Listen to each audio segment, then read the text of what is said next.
lakini nimeona kuna jambo linataka kuitokea hiyo reli na hiyo treni yenyewe.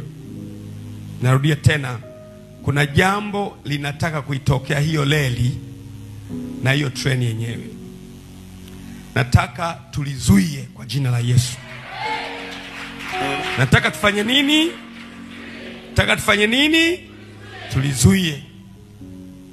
Na mfalme wa Moabu alipoona ameshindwa katika vita, akamchukua mwanaye amweke kwenye ukuta.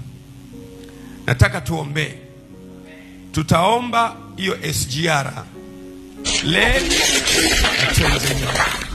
Nimeona kabisa kuna jambo baya ambalo shetani na watu wake wanapanga kwa ajili ya hiyo treni pamoja na reli yenyewe, kuanzia hapa Dar es Salaam kwenda mpaka Dodoma. Sasa kitabu cha Timotheo